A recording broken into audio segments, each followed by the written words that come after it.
Hello everyone. आज मैं आपको एक्सप्लेन करूंगी सैमुअल टेलर कॉलरिज की पोयम यूथ एंड एज। इस पोयम में पोएट ने जवानी और बुढ़ापे के बीच अंतर बताया है। पोएट ने अपने जवानी और बुढ़ापे के दिनों को कंपेयर किया है। Verse a breeze mid blossom straying. Verse मतलब कविता, ब्रीज मतलब हवा, मिड यानी बीच में, ब्लॉसम का मतलब खिले हुए फूल, स्ट्रेइंग मतलब भटकना। कविता हवा की तरह है जो खिले हुए फूलों के बीच भटकती है। Where hope clung feeding like a bee. Clung का मतलब है चिपके रहना, फीडिंग मतलब खाना खिलाना। जिस तरह मधुमक्खी अपने खाने के लिए फूलों में चिपकी होती है, उसी तरह कविताओं में उम्मीद चिपकी है। बोथ वर माइन, दोनों ही मेरे थे, यानी वो कविताएं भी मेरी थी और उनमें चिपकी उम्मीद भी मेरी थी। Life went a maying with nature hope and poesy when I was young. Maying मतलब होता है मे डे को सेलिब्रेट करना। मे डे एक यूरोपियन फेस्टिवल है जो 1 मई को मनाया जाता है। पोएसी मतलब पोइट्री यानी कविता। लाइफ मे डे की सेलिब्रेशन की तरह जा रही थी, प्रकृति, उम्मीद और कविता के साथ, जब मैं जवान था। यानी जब वो जवान थे, उनकी कविताएं फूलों के बीच भटकती हवा की तरह थी और तब उनकी कविताओं में होप चिपकी होती थी। जिंदगी एक सेलिब्रेशन की तरह थी, नेचर, होप और पोइट्री के साथ, जब वो जवान थे। When I was young, वॉफुल when। यहाँ पोएट इस बात को रियलाइज कर रहे हैं कि अब वो जवान नहीं। इस वे में वो क्वेश्चन कर रहे हैं कि जब मैं जवान था। ये क्वेश्चन इस वे में है कि क्या ये तब की बात है जब मैं जवान था, और पोएट रियलाइज कर रहे हैं कि अब वो बूढ़े हो गए। वॉफुल when। when मतलब जब, वॉफुल मतलब दुखी। पोएट वेन शब्द को दुखी कह रहे हैं क्योंकि ये वर्ड उन्हें रियलाइज कराता है कि अब वो बूढ़े हो गए। For the change twixt now and then. Twixt एक शॉर्ट फॉर्म है बिटविक्स्ट का, जिसका मतलब है बिटवीन यानी बीच में। कह के पोएट अपना दुख बता रहे हैं। तब से अब तक के बीच जो बदलाव आए हैं, उसके लिए पोएट दुखी है। This breathing house not build with hands. Breathing house poet अपनी बॉडी को कह रहे हैं। ये सांस लेने वाला घर हाथों से नहीं बनाया गया, क्योंकि उसे भगवान ने बनाया है, इसीलिए हम इसमें हो रहे बदलाव को रोक नहीं सकते। This body that does me grievous wrong. Grievous मतलब गंभीर, रॉन्ग मतलब गलत या बुरा। ये शरीर मेरे साथ गंभीर रूप से कुछ बुरा कर रहा है, यानी बुढ़ापे में अब ये शरीर पोएट को तकलीफ दे रहा है। Over airy cliffs and glittering sands how lightly then it flashed along. Airy मतलब हवादार, क्लिफ मतलब चट्टान, फ्लैश्ड मतलब बहुत तेज चलना, लाइटली मतलब हल्के ढंग से या बड़े ही आराम से, इट मतलब पोएट का शरीर। हवादार चट्टान और चमकदार रेत के ऊपर कितने आराम से तब ये जा पाता था। पोएट कह रहे हैं कि जब मैं जवान था तब मेरा शरीर बड़े ही आराम से चट्टानों और रेगिस्तानों के ऊपर तेजी से चल पाता था। Like those trim skiffs unknown of yore on winding lakes and river wide. Trim मतलब काटना, स्किफ्स मतलब छोटी नाव। ट्रिम स्किफ्स मतलब कटी हुई नाव, यानी जिस नाव में पाल न हो। पाल होता है नाव का वो पार्ट जिसमें बड़ा सा कपड़ा लगा होता है, जिसमें हवा पड़ने से नाव आगे जाती है या उससे डायरेक्शन चेंज करते हैं। योर मतलब चप्पू, वाइंडिंग मतलब घुमावदार। पोएट अपनी जवानी वाले शरीर को उस नाव से कंपेयर कर रहे हैं जिसमें ना पाल है ना चप्पू है, उस कटी हुई नाव की तरह जो चप्पू से अनजान है और घुमावदार झील और चौड़ी नदियों में चलती है। That ask no aid of sail or oar. ओर मतलब नाव चलाने वाला चप्पू, सेल मतलब पाल, और एड का मतलब है हेल्प। वो नाव ना पाल की ना ही चप्पू की हेल्प मांगती है आगे बढ़ने के लिए। That fear no spite of winds or tide. Spite मतलब विरोध। उस नाव को ना हवा के विरोध करने से डर लगता है, ना ही लहरों से। Not care this body for wind or weather when youth and I lived in it together. Not मतलब नहीं, अभी तक पोयट अपनी जवानी वाले शरीर को एक नाव से कंपेयर कर रहे थे, तो पोयट कह रहे हैं जिस तरह उस नाव को ना हवा से ना ही टाइड से डर लगता है, उसी तरह मेरे शरीर ने ना हवा की ना ही मौसम की परवाह की जब मैं और मेरी जवानी इस शरीर में एक साथ रहती थी। यानी ये तब की बात है जब पोयट जवान थे। Flowers are lovely, love is flower like. फूल बहुत प्यारे हैं और प्यार इन फूलों की तरह है। Friendship is a sheltering tree. Sheltering मतलब शरण देना या पनाह देना। दोस्ती उस पेड़ की तरह है जो लोगों को पनाह देती है। O the joy that came down shower like. Shower मतलब बौछार। खुशियाँ जो नीचे आ रही हैं बौछार की तरह। Of friendship, love and liberty. Liberty मतलब आज़ादी। वो खुशियाँ जिनकी बौछार थी, वो खुशियाँ थी दोस्ती, प्यार और आज़ादी की। एर आई वॉज ओल्ड। एर मतलब पहले, जब पोयट बूढ़े हुए उससे पहले। एर आई वॉज ओल्ड। यहाँ पोयट फिर रियलाइज़ करते हुए क्वेश्चन कर रहे हैं। ये इस टोन में है कि मैं बूढ़ा हुआ उससे पहले, यानी क्या ये पहले की बात है और क्या अब मैं बूढ़ा हो गया हूँ। अह वॉफुल एर।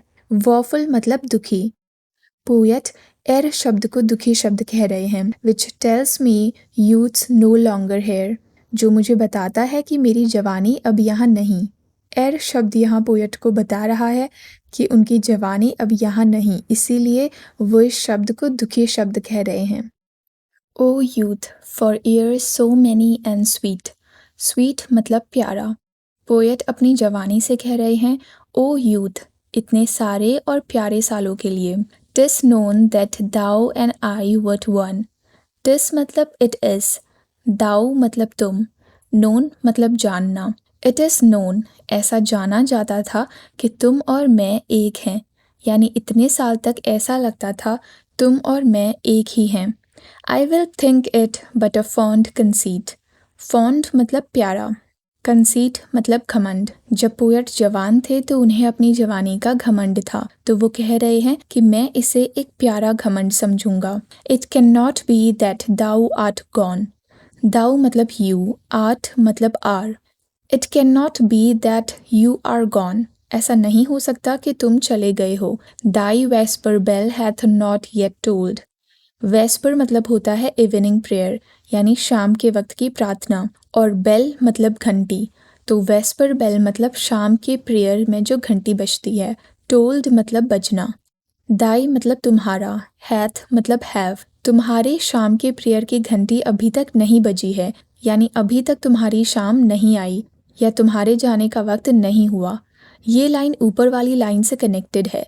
इन दो लाइंस में पोएट ये नहीं मानना चाहते कि उनकी जवानी चली गई। ऐसा नहीं हो सकता कि तुम चले गए, अभी तक तुम्हारी शाम नहीं आई, यानी तुम्हारे जाने का वक्त नहीं हुआ। And thou वर्ट I a Bhaskar bold. दाउ मतलब तुम, वर्ट मतलब हो, आए मतलब यस, हाँ तुम एक मास्कर बोल्ड हो। मास्कर मतलब नकाब पहनने वाला।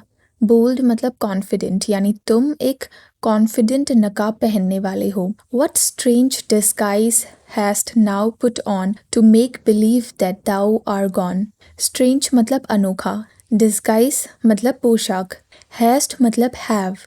तुमने क्या अनोखा पोशाक पहन लिया है मुझे ये भरोसा दिलाने के लिए कि तुम चले गए हो, यानी पोएट की जवानी ने अब बुढ़ापे की पोशाक पहन ली है। I see these locks in silvery slips।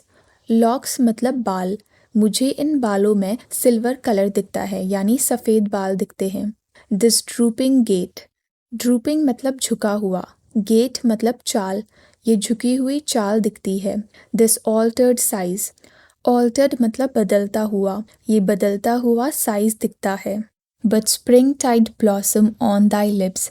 Spring tide मतलब स्प्रिंग के बाद की लहर, जो लहर बाकी सारी लहरों से बड़ी होती है। ब्लॉसम मतलब खिलना, तुम्हारे होंठों पर लहर खिलती है।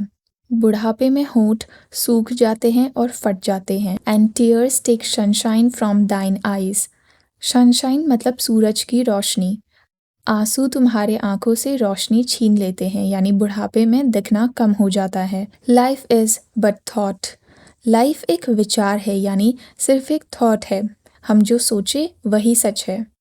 सो थिंक आई विल, तो मैं ऐसा सोचूंगा। ये लाइन है सो I will think.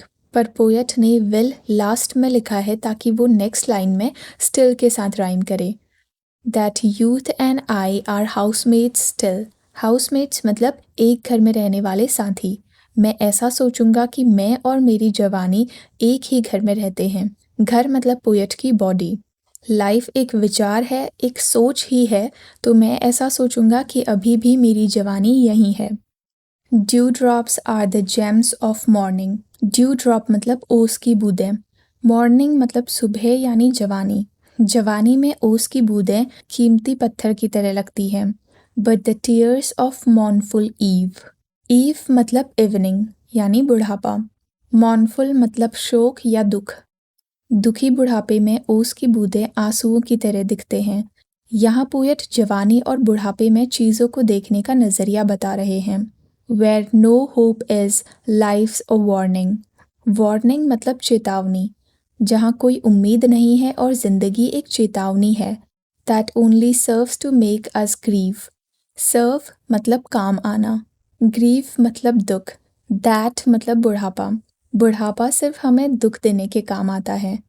When we are old, जब हम बूढ़े हो जाते हैं। That only serves to make us grieve, जो सिर्फ हमें दुख देने के काम आता है। With oft and tedious taking leave. Oft मतलब often यानी अक्सर। Tedious मतलब थकान। Leave मतलब छुट्टी। अक्सर मुझे थकान की वजह से छुट्टी लेनी पड़ती है, यानी अपना काम छोड़ना पड़ता है क्योंकि बुढ़ापे में कोई भी काम करने में हम जल्दी थक जाते हैं। Like some poor nigh related guest. Poor मतलब गरीब या बेचारा। नाई मतलब क्लोज।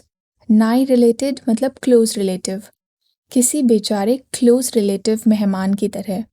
बुढ़ापे को पोएट ने एक अनचाहे मेहमान की तरह बताया है। That may not rudely B dismissed. Dismissed मतलब निकाल देना, जिसे बेरुखी से या बुरे तरीके से घर से निकाला भी नहीं जा सकता। घर मतलब पोएट का शरीर। पोएट के शरीर में बुढ़ापा एक अनचाहे मेहमान की तरह है जिसे भगाया नहीं जा सकता। Yet hath outstayed his welcome while. Hath मतलब have, outstayed मतलब ज़्यादा दिन रहना। वो मेहमान यानी बुढ़ापा अपने स्वागत वाले दिन से कुछ ज़्यादा ही टाइम उस घर में रुक गया है, यानी जब से आया है तब से बहुत ज़्यादा दिन रुक गया है। And tells the jest without the smile. Jest मतलब मजाक। वो मेहमान कोई मजाक भी करे तो वो भी बिना मुस्कुराए करता है, यानी बुढ़ापे में अच्छे पल भी उतना सुख नहीं दे पाते। यहाँ पर ये पोयम एंड होती है। Thank you for watching.